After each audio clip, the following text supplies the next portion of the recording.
Hello guys, welcome back to our YouTube channel Chikkus വേൾഡിൻ്റെ പുതിയൊരു വീഡിയോയിലേക്ക് എല്ലാവർക്കും സ്വാഗതം. അപ്പോൾ കുറേ ദിവസമായിട്ട് ഞാൻ പനിയും തൊണ്ടവേദനയൊക്കെ ബുദ്ധിമുട്ടായിട്ട് ഭയങ്കര രീതിയിൽ ബാധിച്ചിട്ട് വീട്ടിലിങ്ങനെ ഇരിപ്പായിരുന്നു, റെസ്റ്റായിരുന്നു. അപ്പോൾ അങ്ങനെ ഇരിക്കുന്ന ടൈമല്ല, അതിന് മുന്നേ എനിക്ക് എൻ്റെ ഒരു ഫ്രണ്ട് റെക്കമെൻഡ് ചെയ്തൊരു കാര്യമായിരുന്നു, തൊണ്ടവേദന മാറാൻ വേണ്ടി ഇത് മാത്രം ചെയ്താൽ മതി, പെട്ടെന്ന് തൊണ്ടവേദന അവസ്ഥയും മാറുമെന്ന് പറഞ്ഞു. അതായത് പനി വരുമ്പോൾ നമുക്ക് ഭയങ്കര ജലദോഷം, അപ്പോൾ നമ്മൾ ഉമ്മുനീരൊക്കെ ഇറക്കുമ്പോൾ തൊണ്ടയ്ക്ക് ഒരു വേദന ഉണ്ടാവും. അത് മാറാൻ വേണ്ടി എൻ്റെ ഒരു ഫ്രണ്ട് പറഞ്ഞു തന്നൊരു ഐഡിയ ആണ്. അത് ഒറ്റ പ്രാവശ്യം ചെയ്ത് നോക്കിയപ്പോഴത്തേക്ക് എനിക്ക് നല്ല അടിപൊളിയായിട്ട് റിസൾട്ട് കിട്ടിയൊരു സാധനമാണ്. അതായത് നിങ്ങൾക്ക് തൊണ്ടവേദന, പനിയുടെ കൂടെ തൊണ്ടവേദന ഉണ്ടാവുമല്ലോ, കഫം കെട്ടിക്കിടക്കുന്നതല്ല, തൊണ്ടയ്ക്ക് വേദന ഉണ്ടാവുമല്ലോ.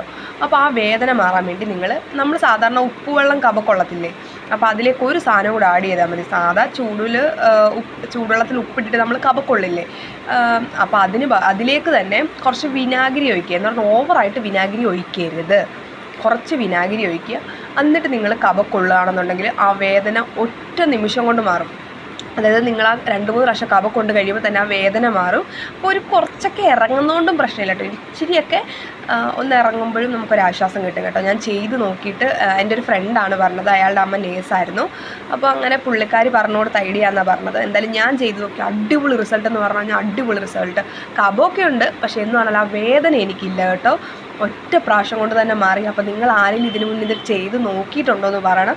ചെയ്ത് നോക്കിയിട്ടില്ലെങ്കിൽ നിങ്ങൾക്ക് ഇപ്പോൾ എന്തായാലും പനിയുടെ സീസണാണ്, ഇപ്പോൾ കുറേ പേർക്ക് പനിയും തൊണ്ടവേദനയും കാര്യങ്ങളൊക്കെ ഉണ്ട്. നിങ്ങൾക്ക് പറ്റുവാണെങ്കിൽ നിങ്ങളിത് ട്രൈ ചെയ്ത് നോക്കിയിട്ട് റിസൾട്ട് നിങ്ങൾ എന്തായാലും കമൻറ്റിൽ അറിയിക്കാൻ മറക്കരുത്. വീഡിയോ ഇഷ്ടപ്പെട്ടാൽ ലൈക്ക് ചെയ്യുക, ഷെയർ ചെയ്യുക, സബ്സ്ക്രൈബ് ചെയ്യുക. അടുത്ത വീഡിയോ ആയിട്ട് വീണ്ടും കാണാം.